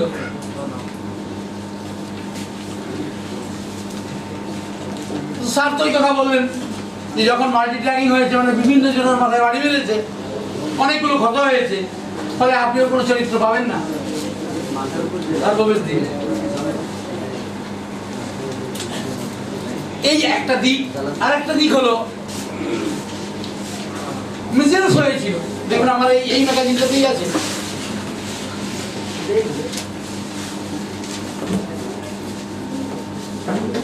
এইটা চলো, হ্যাঁ এই ম্যাগাজিনটা আছে, ওগুলো প্র্যাকটিসার মেডিসিন থেকে আমি লিখেছি যে মিসেলস হওয়ার পরে কমপ্লিকেসি কিভাবে ডেভেলপ করে, এবং বিদেশি রাইটাররা কোন কোন দিক থেকে তুলে ধরেছেন, এই ম্যাগাজিনে আছে মিসেলসের পরে কি কি হয়। তো বলা আছে মিসেলসের মতবলি না, আপনি কোনো কাজ পেতেও পারেন নাও পারেন, কিন্তু কার্বোমেজ দিয়ে আপনি অনেক কিছু করতে পারবেন। হয়েছিল টাইফয়েড, আমাদের হোমিওপ্যাথিতে আছে টাইফয়েডের নাম দিতে হয়, আপনি কাজ পাবেন কি পাবেন না আমি জানি না, কিন্তু কার্বোমেজ কিন্তু আপনাকে দিশা দেবে। পোস্ট ট্রমা সিনড্রোম এর মধ্যে কিন্তু মিসেলস পড়ে, টাইফয়েড পড়ে, পেরোটিন নাম দেওয়া হয় হোমিওপ্যাথিতে। কাজ পেতেও পারেন নাও পারেন, কিন্তু কার্বোমেজ আপনাকে হতাশ করবে না। বার্ন পুড়ে গেছে, বইতে লেখা আছে কস্টিকাম দিতে হয়। আমি জানি না কাজ করবে কি করবে না, কিন্তু কার্বোহাইড্রেট আপনাকে হতাশ করবে। টাইফয়েড গেল, বার্ন গেল, malaria, mouse malaria, malaria malaria হয়েছিল। ম্যালেরিয়া দেখে কোনো নসর আছে নাকি? কি বললাম ধরে না? ও ভাই কাজ হবে কি হবে না আমি জানি না, সম্ভবত হবে না, কিন্তু কার্বোহাইড্রেট আপনাকে হতাশ করবেন। কার্বোহাইড্রেট মাল্টিভেরিয়াস ভূমিকা। ভাবুন আপনারই কেস, আপনি এদের হাউস ফিজিশিয়ান, অনেক রকম ওষুধ পাল্টে ফেলেছেন, কিন্তু পেশেন্ট ভালো নেই, আপনি দিশে আর এবার আপনি কি করবেন? কিছু হতাশ হওয়ার দরকার নেই, এক ডোজ 200 খাইয়ে দিন, রুগী আস্তে আস্তে বাড়ি যাবে, আপনি ভাববার অনেক সময় পেয়ে যাবেন।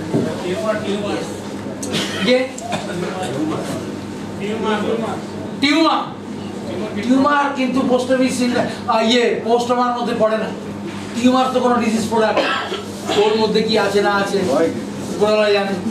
যদি জল থাকে সিস্ট, আর যদি রক্ত বা যদি ফাইব্রাস কিছু থাকে তো টিউমার। সেই টিউমারের জন্য আমরা ওভাবে ভাববো না, আমরা যেভাবে ভেবে এলাম ওইভাবেই ভাববো। হাইড্রোসিল সব এইভাবেই ভাবতে হবে। অ্যাকচুয়ালি হাইড্রোসিল তো ডেসিসে মধ্যে জল জমে, একটা পর্দা আছে ওখানে, যেটা ওকে সূচনার করা, যেটা কিন্তু নেয়নি। আমি তখন 3rd ইয়ার ছাত্র, আমার সার্জন স্যারকে জিজ্ঞেস করলাম, স্যার জমলো কেন? সবার তো জমে না। বললো সেটা উপরওয়ালাকে জিজ্ঞেস করিস, আমি তো জানি না। যখন উপরওয়ালাকে জিজ্ঞেস করবো তাহলে ভাইটাল ফোর্সকে জিজ্ঞেস করবো, তুমি শোষণী কেন? আর লাস্টে তো ম্যাল ট্রিটমেন্ট সিনড্রোম, মানে একটু আগে যা বললাম, নানা রকম ওষুধ খেয়ে যা ঘটনা ঘটেছে। আপনি ওদের হাউস ফিজিশিয়ান, অনেক রকম ওষুধ খেয়েছেন, কিছু করতে পারেননি। আপনি বিশেষভাবে চিন্তিত, চিন্তার কোনো দরকার নেই। 100-200 দিন তারপরে দেখুন আরাম পেয়ে যাবে। পিআরএস গেল, পিটিএস গেল, কত টাইম আছে হাতে? 2 ঘন্টা। আরে ফাইন, 2 ঘন্টা। করা পর্যন্ত 6টা। হ্যাঁ, 5টার সময় নামাজ দিন। 5টার সময়। হ্যাঁ কি বললেন? পিটিএস নিয়ে আর কিছু বলেন নেই। পিটিএস এর জন্য একটাই ওষুধ, কার্বোভেজ। যেমন পিআরএস এর জন্য একটাই ওষুধ। ও হ্যাঁ, কার্বোভেজের কথা যখন উঠলো, তার কার্বোভেজ নিয়ে একটা কথা বলি। কার্বোভেজ দিয়ে রঞ্জন শঙ্কর একটা কথা লিখেছেন, আমি লেখার মধ্যে দিয়ে দিয়েছি। কার্বোভেজের নিজস্ব সিমটম হচ্ছে হাইলি এনার্জেটিক বেবি, আর ছুটছে, কোনো ক্লান্তি নেই, শুধু ছুটছে আর ছুটছে। কি হয়েছে না, কোথায় একটুখানি লেগেছে, ব্যাস বিছনায় পড়ে মারে বাবারে কান্নাকাটি ইত্যাদি। তুই এত দুষ্টু বাচ্চা, আর ওইটুকু লেগেছে, তাই এই অবস্থা। বলা হয়েছে কার্বোভেজ হলো এমন একটা বেবি, এমন একটা মানুষ যে সবসময় প্রাণবন্ত, যার ইংরেজি কথা অ্যানিমেটেড। এ কথা বলেই উনি বলছেন, কিন্তু যদি এতটুকু ডিস্টার্বড হয় ও, তাহলে ঠিক বিপরীত অবস্থা। এই হই হলো চিৎকার চেঁচামেচি হাসি খুশি এবার পাগল করেছে বাড়ির লোককে। যেই কিছু হলো সবার মন খারাপ। কেন? বাড়িতেও আছে, বোঝাই যাচ্ছে না, চুপ করে পড়ে আছে মরার। কি হয়েছে তোমার, কি হয়েছে? সবার মন খারাপ। এই জন্য কি ও তো বাড়িটাকে মাতিয়ে রাখে, সেই বাচ্চা চুপ করে আছে কেন? নিশ্চয়ই খারাপ কি হয়েছে। তো দেখা গেল না, আঙুলে একটু লেগে এসছে। ও বাবা, তুমি এত বড় মস্তান, আঙুলে একটু লেগেছে চুপ। কার্বোভেজ অ্যানিমেটেড, এবং ঠিক তার উল্টোটা, অ্যানিমেটেড মানে প্রাণবন্ত। এবার অবস্থাটা কি দাঁড়ায়? প্রাণহীন অলমোস্ট, যেন প্রাণটাই নেই। প্রাণবন্ত ঠিক অপোজিট হয়ে যায় সামান্যতম কারণে। এটা কার্বোভেজের নিজস্ব সিমটম। আরো দেখবেন আমার এই বইটাতেই আমি লিখে দিয়েছি কার্বোভেজের কিছু প্র্যাকটিক্যাল ইউটিলিটি। কি হয়েছে, কিছু হয়েছে কিনা কিছু বোঝা যায়নি, একবার পাতলা করেছে, অথবা কোথাও কিছু একটা লেগেছে, ভাইটাল ফোর্স এমন তলানিতে চলে গেছে, মনে হচ্ছে না মানুষ এক্ষুনি মরবে, তখনই কিচ্ছু কিচ্ছু আগে বাগে কিচ্ছু হয়নি। হঠাৎ কার্বোভেজ সব ক্ষেত্রে এইরকম, এত প্রাণবন্ত, এক্ষুনি প্রাণ শেষ। ভাইটাল ফোর্স একদম তলানিতে গিয়ে ঠেকে, ভাইটাল রিয়াকশন মনে হচ্ছে না জিরো হয়ে গেছে। কি হঠাৎ কি অবস্থা হলো? তুমি দেখুন না, ঠিকঠাকই ছিল, কথা বলছিল, কিন্তু এখন তো মনে হচ্ছে মারা যাবে, হয়ে গেছে, হাইপোগ্লাইসেমিয়া হয়ে গেছে। এই সময় কি হয়? আরে মরে গেল, মরে গেল, মরে গেল। কেন মরে গেল জানি না, ডায়াবেটিস ছিল, হ্যাঁ তাও চিনি, বাস এরকম আচরণ করে, এ মরে যাবে এক্ষুনি। বাড়ির লোক বলে আর ও তো মরেই যাচ্ছিল, তারপর ডাক্তাররা বলো চিনি নাও, ঠিক হয়ে গেল। হাইপোগ্লাইসেমিয়া। আর একটা কথা বলি এই প্রসঙ্গে, আপনি যখন একটা ওষুধে পৌঁছে যাচ্ছেন, ওষুধ শিখিয়েছেন, ওষুধ দেবেন, রোগী ভালো হবে, কিন্তু আপনি যখন ডায়াবেটিসকে ওষুধ দিয়েছেন, উনি যখন অ্যান্টিডায়াবেটিক মেডিসিন দিচ্ছিলেন, আপনি আবার আপনার সিভিলিমা মানে একটা সুন্দর জায়গায় পৌঁছে গেছেন, ও কমাচ্ছে, এবার কি হবে? হাইপোগ্লাইসেমিয়া হবে। সেই জন্য আপনারা যদি আজকের ক্লাসের পরে কোনো ডায়াবেটিক পেশেন্টকে ছোটবেলা থেকে নিয়ে ওষুধ দেন, এটা কেন শিখিয়ে দেবেন, শুনুন আমার ওষুধে কিন্তু সুগার কমবে, আপনি যদি ডোজ, আমি তো চেঞ্জ করবো না, আপনার ডাক্তার চেঞ্জ করবে, তাহলে আপনার বাড়ির লোককে বলে রাখবেন, যদি আমাকে দেখো অজ্ঞান হয়ে গেছি, আমার মুখে চিনি দিও, আমি জ্ঞান হারিয়ে ফেলে মুখে চিনি দিও, কারণ ওই ওষুধে কমাচ্ছে, আমার ওষুধে কমাচ্ছে, এবার কি হবে? হাইপোগ্লাইসেমিয়া। সেই জন্য আজকের পরে যদি আপনি কাউকে এই ক্লাস ফলো করে ওষুধ দেন, তাহলে এই কথা শিখিয়ে দিতেই হবে, না লোকেরা আপনাকেই দোষ দেবে। আপনি ভালোই করেছেন, কিন্তু দোষ দিলে আপনার ওই ডাক্তার ওষুধ দিয়ে মরে যাচ্ছিল, আসলে তো তা নয়, ওই ডাক্তারের ওষুধটা তার সুগারকে কমিয়ে দিয়েছে, প্রেশারকে কমিয়ে দিয়েছে।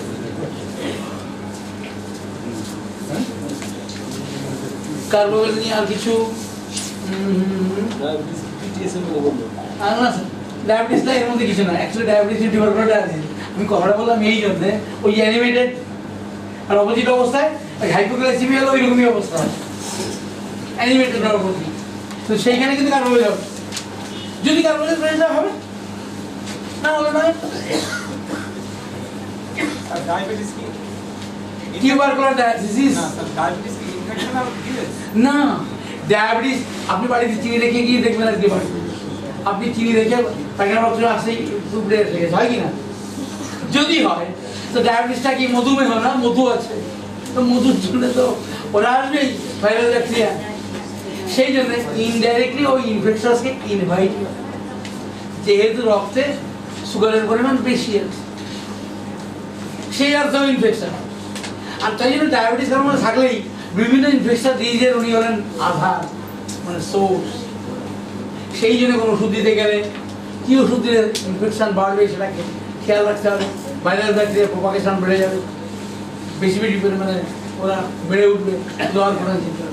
এই জন্য ক্ষেত্রে বলা হয় সব থেকে সেফ দিক হলো হায়ার পোটেন্সিয়াল থাকা, ওদিকে 0.3 আর এদিকে 200, এর নিচে না যাওয়া বুদ্ধিমানের কাজ, বোঝা গেল? ও ইনফেকশন নয়, কিন্তু ওরা ইনফেকশনকে ইনভাইট করে, যেহেতু ওর মধ্যে মিষ্টি আছে, সুগার।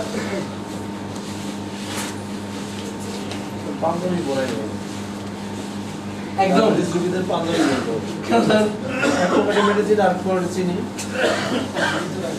ওর তো চিনি আছে এমনি, যদি হাইপোগ্লাইসেমিয়া ও হাইপো, হ্যাঁ একদম, এটা ঠিক, একদম ঠিক কথা। সবাই বাসায় থাকবে না তো, সব অফিসেও যায়, রাস্তায় হতে পারে, রাস্তায় হতে পারে, ঠিক। আমার নাহলে কেমন হচ্ছে, উপরে যাও, উপরে যাবো, যদি তখন খেয়াল থাকে। হ্যাঁ বুঝলাম না গো, আমরা তো মানুষকে ঠিক করি, তাহলে ডায়াবেটিসের জন্য যে দুর্বল ভাইটাল ফোর্স লাগে, আমরা ভাইটাল ফোর্স ঠিকঠাক রাখতে পারি, ডায়াবেটিস পালিয়ে যাবে ভাই। দেখুন প্র্যাকটিসের মেডিসিনে একটা কথা লেখা আছে, 40 বছরের আগে যে ডায়াবেটিস হয় এগুলো হচ্ছে ইনসুলিন ডিপেন্ডেন্ট ডায়াবেটিস ভ্যারাইটিস, আইডিডিয়ান। তো আপনি যদি ডেভিডসন বা হ্যারিসন দেখেন, দুপাশে একটা হচ্ছে ইনসুলিন ডিপেন্ডেন্ট, একটা নন ইনসুলিন ডিপেন্ডেন্ট, দেখবেন সেখানে একটা এজ রিমার্ক করা আছে, 40 এজ বিফোর, যদি 40 বছর আগে যদি ডায়াবেটিস হয় ইনসুলিন ডিপেন্ডেন্ট, 40 বছর পরে হয় নন ইনসুলিন ডিপেন্ডেন্ট। তো ইনসুলিন ডিপেন্ডেন্ট মানে কি? এর বেটা সেলগুলি 90% শেষ হয়ে গেছে, শেষ হয়ে গেছে মানে ধ্বংস হয়ে যায়নি, ওরা কাজে অক্ষম হয়েছে, নিষ্ক্রিয়ও বলবো না, বলবো সক্রিয়তা কমে গেছে। নিষ্ক্রিয় হয়ে গেলে তার অবস্থা খারাপ। আপনি ধরুন নিষ্ক্রিয় হয়ে গেছে, কিন্তু মারা তো যায়নি। আপনি যদি তার জন্য মেডিসিনে পৌঁছতে পারেন, তাহলে ওর সক্রিয়তা আপনি বাড়িয়ে দিতে পারবেন। যার জন্য যে সমস্ত মেডিসিন, যে সমস্ত রোগীগুলোকে যত ইউনিট করে ইনসুলিন দিতে হতো, চিকিৎসা চালু আছে, দেখা যাচ্ছে ধীরে ধীরে ইউনিটের পরিমাণ কমছে। দিনে 3 বার দিতে হতো, 4 বার দিতে হতো, বারে কমছে, 2 বার, কারো ক্ষেত্রে 1 বার। এমনও কেস আছে যাতে এখন চিকিৎসা ধীরে ধীরে চলার পর ইনসুলিন বন্ধ আছে, পেশেন্টের সব ঠিকঠাকই আছে। এ কথার মানে কি, যে বেটা সেলগুলি নিষ্ক্রিয় হয়েছিল বা স্বল্পক্রিয় হয়েছিল, সে ধীরে ধীরে সক্রিয় হয়ে উঠছে। কে করছে?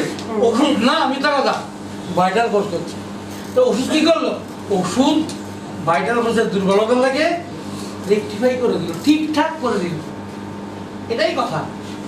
আমাদের কাছে ডায়াবেটিসের মেডিসিন নেই। সত্যি কথা বলি, আমি জীবনে একবার সিজিজিএম ট্যাবলেট ইউজ করেছিলাম, লোকটা মারা গেছে। তখন আমার দাঁত ওঠেনি, মানে তখন আমি পাস করে বের হয়নি। আর জীবনে কখনো আমি মাদার ফাদার ইউজ করিনি। সেই জন্য মাদারের নাম আমার ভয় আছে। সিজিজিএম ট্যাবলেট ডায়াবেটিসকে কন্ট্রোল করে, কথা সত্য, কিন্তু ডায়াবেটিসকে করে মানুষকে নয়। আবার সেই কথা, ওটা ডায়াবেটিসের, মানুষের নয়। সেই জন্য আপনারা মানুষের কথাই ভাবুন, ডায়াবেটিসকে বাদ দিন। যদি মানুষের কথা ভাবেন, ডায়াবেটিস ঠিক হবে। যদি ডায়াবেটিসের কথা ভাবেন, মানুষটা শেষ হবে। হ্যাঁ, কার্বোহাইড্রেট কথা উঠলো, আমি ওটাই দেখতে যাচ্ছিলাম। কার্বোহাইড্রেট আর কোন পয়েন্টে বলা বাকি রইল একটু।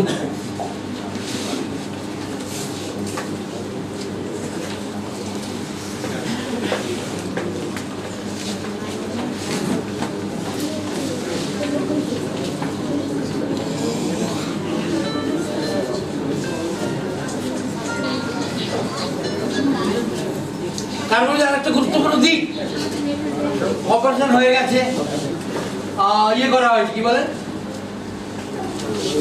ড্রেসিং হয়ে গেছে, অপারেশন হয়ে গেছে, সব ঠিকঠাক, কিন্তু কিছুতেই রক্ত বন্ধ হচ্ছে না। চুয়ে চুয়ে রক্ত আসছে। ভাবুন, দাঁত তুলেছেন কেউ, উনি বলে ডাক্তারবাবু, ডাক্তার তো ওষুধ দিয়েছে, যে রক্ত তো বন্ধ হচ্ছে না। যখনই সুসু ফেলছি রক্ত পড়ছে, তার মানে কি রক্ত চুয়ে আসছে। কে লিখেছেন এই কথাটা? যখন কোনো ক্ষত থেকে যথেষ্ট সাবধানতা অবলম্বন করার পরেও রক্ত চুয়ে চুয়ে আসবে, the only drug is carbamazepine. কেন সাহেব লিখেছেন, তার লিখেছেন চুয়ে চুয়ে রক্ত পড়ার একটাই ওষুধ। চুয়ে চুয়ে রক্ত পড়া মানে ধীর গতিতে উঠছে, বন্ধ হচ্ছে না। কার্বোহাইড্রেট শক্তি কত?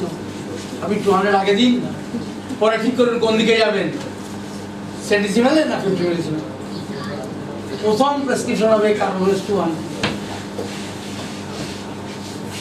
চুয়ে চুয়ে রক্ত পড়া কেমন?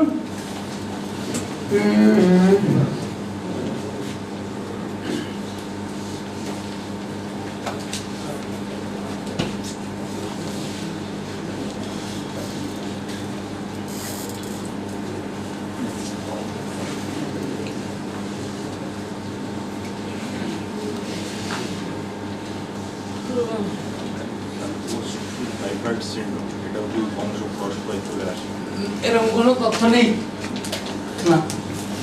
আচ্ছা, এবার কার্বোহাইড্রেটের কথা উঠলো, এই জন্য কি স্যার আমাকে মনে করে দিলেন, থ্যাংকস স্যার।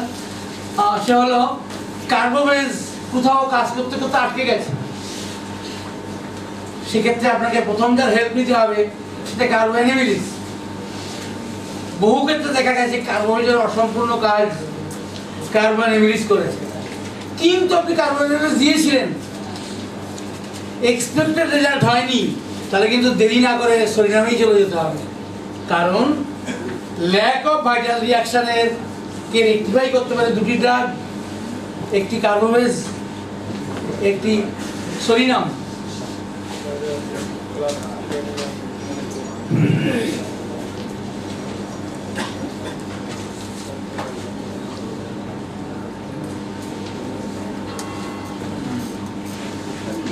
কিন্তু কার্বোভেজ দেওয়ার পরে সরিনামে আসবার মাঝখানে একবার কার্বোনিমিলিস দেওয়া উচিত। এই জন্যে যদি কার্বোনিমিলিসের কাজের মধ্যে থাকে, মূলত কার্বোনিমিলিস ড্রাগটি হলো বিভিন্ন গ্ল্যান্ডুলার প্যাথোলজি, কিন্তু আমার পেশেন্টের গ্ল্যান্ডুলার প্যাথোলজি ওর তৈরি হয়েছে কিনা আমি তো জানি না। বলে একবার আপনাকে কার্বোনিমিলিসের ট্রাই করার পরে সরিনামে আসতে হবে। যদি আপনি কার্বোনিমিলিসের কাছে এক্সপেরিমেন্ট না পান, সরিনামের পরে অবস্থার পরিপ্রেক্ষিতে আবার কার্বোহাইড্রেট যাওয়া যাবে যদি মানুষটি বেসিক্যালি কার্বোহাইড্রেট হয়। আর সরিনাম যদি আপনাকে এগিয়ে নিয়ে যায় তো আপনি সরিনামের কাছেই থাকবেন, তাহলে ঘুরে যাওয়ার দরকার নেই। কারণ সরিনামের ভূমিকা অনেক গভীরের ভূমিকা, কার্বোহাইড্রেটের ভূমিকা অনেক সুপারফিশিয়াল ভূমিকা। সেই জন্য যেখানে সরিনাম তার দায়িত্ব বুঝে নিয়েছে সেখানে কার্বোহাইড্রেটের কাছে ফিরে যাওয়ার আর দরকার নেই।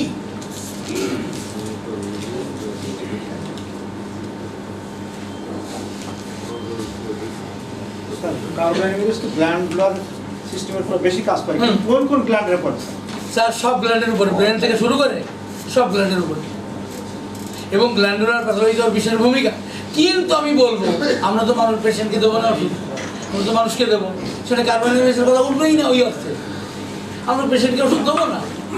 আমরা এইখানে কেন কার্বোনিমিলিস দিয়েছিলাম? কার্বোহাইড্রেট অসম্পূর্ণ কাজকে সম্পূর্ণ করবার জন্য, সেটা আমি আমার লেখার মধ্যে লিখে দিয়েছি। পরেরটা যাই, পিটিএস নিয়ে হলো কার্বোনিমিলিস সরিনামে এলাম। আবার এবার যাই টিডি, টিউবারকুলার ডায়াথিস। একটু একটু করে অনেক স্ক্যাটার্ড কথা হয়েছে। স্যার আমি ডিস্টার্ব করছি স্যার। স্যার ব্রেন স্ট্রোকে স্যার কার্বোহাইড্রেটের কোনো ফাংশন আছে স্যার? ব্রেন স্ট্রোক স্যার সবটাই আবার সেই কথা। যদি এমন হয় যে এই মানুষটা চলে যাবে, ডাক্তার বলে দিয়েছে নিয়ে যান, তো নিয়ে যান মানে হলো তুমি তো হঠাৎ করে তো হয়, একটা স্ট্রোক সাধারণত হঠাৎ করে হয়, এরপর পরে আমরা না না ওইরকম নয়, ওইরকম নয়। আপনি আপনার ড্রাগেই থাকবেন যেভাবে ওনার ছোটোবেলা থেকে জেনেছেন। আদারওয়াইজ নিয়ে এসছে রুগী বলছে আর হবে না, নিচে নামিয়ে রেখেছে, সেই ক্ষেত্রে নিচে নামিয়ে দিয়েছে, এ মারা গেছে, তখন ডাক্তার যখন বলে রোগী মেরে যাবে তখনই কারণ। হ্যাঁ তখনই কারণ। এই দাদা একটা ভালো কথা তুলে ধরেছেন, স্যারও তুলে ধরেছেন। আমি একটু বলি কার্বোহাইড্রেটকে শুনুন তাহলে, শুনুন তাহলে, শুনুন শুনুন। কার্বোহাইড্রেট নিয়ে দুটো ঋষি দুটো মন্তব্য করেছিলেন। একজন হচ্ছে হ্যানিম্যান, উনি বলেছিলেন the great monument, great monument Hahnemann বলেছিলেন, কাউকে বলেননি। উনি যে 100 ড্রাগকে এনেছিলেন কোনো ড্রাগকে বলেননি গ্রেট মনুমেন্ট। আর একজন বলেছিলেন, ওনার নামটা তো আমি এই মুহূর্তে বলতে পারবো না, কিন্তু লেখা হয়েছে মার্গারেট টাইলারের ড্রাগ পিকচারে, সে হলো কর্পস রিভাইভা। কর্পস মানে মৃতদেহ, রিভাইভ করে মানে মৃতদেহে প্রাণ সঞ্চার করে। ও ও তাই তো,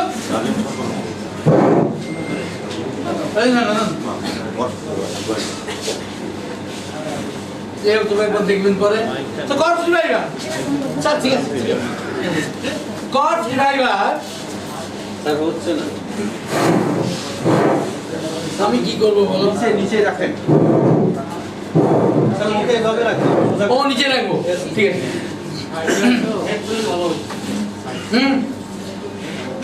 হেডফোন কত কলকাতা ইউজ করে রেখেছি, ভালো লাগে না? হয় না ভালো? হয়তো ভালো হয়, আসলে ভালো সেট হলে হয় সব কিছুই। সেট যদি খারাপ হয় তো আর কি হবে?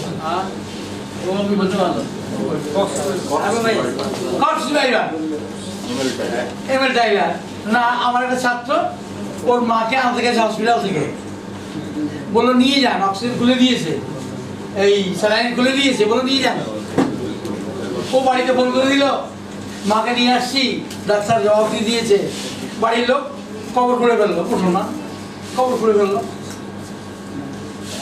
তো ও জানতো আমার এই ছাত্রটা এরকম অবস্থায় কার্বোহাইড্রেট দিতে হয়, তো পকেট করে জিরোসিটি বানিয়ে নিয়ে গেছে। আমি এক চুলো বাড়িয়ে বলছি না, ভিতরে বলছি, তো বানিয়ে নিয়ে গেছে। ডাক্তার যখন ছেড়েই দিল, কবরেই যখন নিয়ে দিতে হবে, খাওয়াতে খাওয়াতে যাই।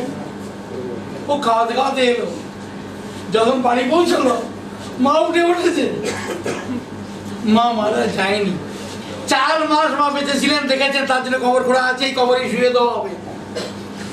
আমার অন্য ছেলেরা জানে, যারা কলকাতায় গেছে, আমার স্যারও জানেন। এটা স্যার বলছিল আমাদের ওই কথাই বলছিল, ওখানে সেমিনারে দাঁড়াই বলছিল যে আমার পা অক্সিজেন দিতে পারা যাচ্ছে, তখন ফিরিয়ে দেওয়ার পর